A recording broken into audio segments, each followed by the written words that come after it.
اللہ الرحمن الرحیم۔ السلام علیکم ناظرین، آج ہم بات کریں گے کہ اگر کوئی شخص خواب میں سمندر کو دیکھتا ہے، لہروں کو دیکھتا ہے، پانی کی بڑی بڑی لہروں کو دیکھتا ہے تو اس کی تعبیر کیا ہے؟ پہلے تو یہ سمجھیے کہ تعبیر دینا ایک بہت بڑا فن ہے، یہ بہت بڑا علم ہے۔ اس کے ساتھ تفسیر، حدیث، فقہ اور قیافہ اور اس کے ساتھ ساتھ مختلف قسم کے دیگر علوم، یعنی لفظ کی پہچان، عربی سے مناسبت، فارسی اور تمام زبانوں میں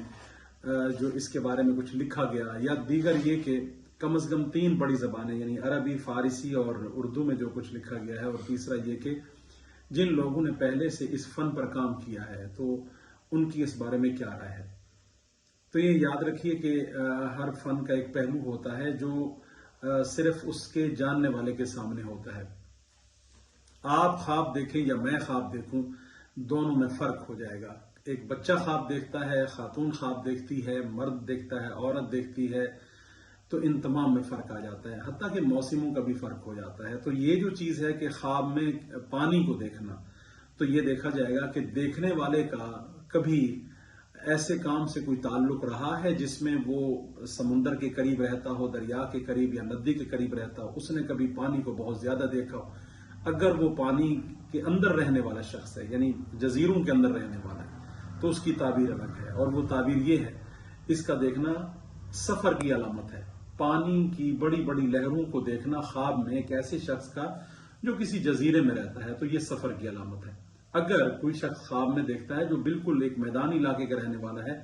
اور وہ پانی کو بہت زیادہ تیزی سے دوڑتا ہوا دیکھ رہا ہے، تو یہ در حقیقت کسی آفت کی علامت ہے، کسی مصیبت کی علامت ہے، ناگہانی خبر کی علامت ہے۔ اگر ایک شخص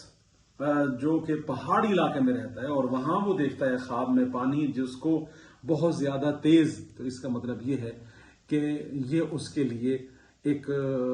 دولت مندی کی علامت ہے۔ پانی پہاڑوں میں تیز بہتا ہے، یہ بہت بڑی نعمت بھی ہے وہاں، تو در حقیقت یہ اس کے لیے ایک دولت کی، نعمت کی، فراوانی کی علامت ہے۔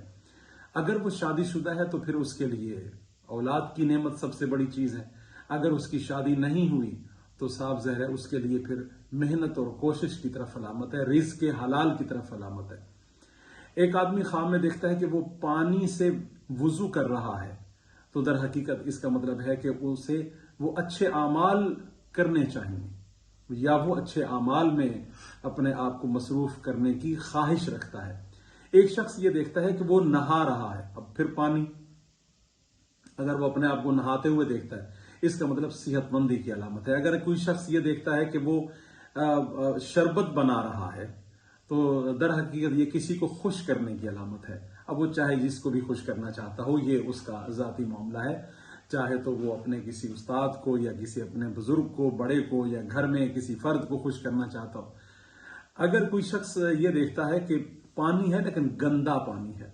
گندے پانی کو دیکھنا در حقیقت یہ اس چیز کی علامت ہے کہ اسے ایسے لوگوں سے ذرا نفرت ہے کہ جو برے خیالات کے حامل ہیں، وہ زیادہ بری سوسائٹی کو پسند نہیں کرتا۔ ٹھیک اسی طرح اگر کوئی شخص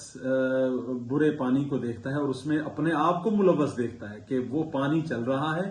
اور اس پانی میں وہ خود کھڑا ہوا ہے، تو اس کے 2 مطلب ہیں، یا تو وہ کسی ایسی ایکٹیویٹی میں مبتلا ہے کہ جو اخلاقی طور پر درست نہیں ہے۔ دوسرا یہ کہ اس چیز کی علامت ہے کہ وہ نیکیاں کرتا ہے لیکن اس کے ساتھ گناہ بھی اس سے ہو جاتے ہیں۔ تو گناہ میں ملوث ہونا، یہ در حقیقت پانی تو ہمیں صاف کرنے کے لیے آیا ہے۔ اگر پانی ہی گندا ہے تو اس کا مطلب یہ ہے کہ اس کے اندر کچھ خرابیاں پائی جاتی ہیں، اسے چاہیے کہ وہ ان سے اپنے آپ کو بچائے، محفوظ کرے۔ اگر کوئی شخص یہ دیکھتا ہے کہ وہ کشتی میں بیٹھا ہے اور پانی بالکل اس کے ساتھ ساتھ سفر کر رہا ہے اور یہ خطرہ ہے کہ کہیں کشتی الٹ نہ جائے یا ڈوب نہ جائے، تو اس کا مطلب یہ ہے کہ بعض اوقات وہ اپنے دوستوں سے بہت یعنی کہ غیر محتاط رہتا ہے، ڈرا ہوا رہتا ہے۔ یہ دوست جو ہے، کیونکہ کشتی اور پانی کا تعلق دوستی کا ہے، دونوں کا آپس میں تعلق بھی ہے اور دونوں کے اندر ایک دوسرے کے خلاف دشمنی بھی ہے۔ اگر کشتی کے اندر سوراخ ہو جائے وہی پانی جو اس کا ساتھ دینے والا ہے، تو اس کو ایک دم سے ڈبو دے گا۔ تو یہ ایسے دوستوں کی علامت ہے جو اس کو نقصان پہنچا سکتے ہیں، یا یہ خود ان سے ڈرا و سہما رہتا ہے، تو اسے احتیاط کی ضرورت ہے، احتیاط کی طرف۔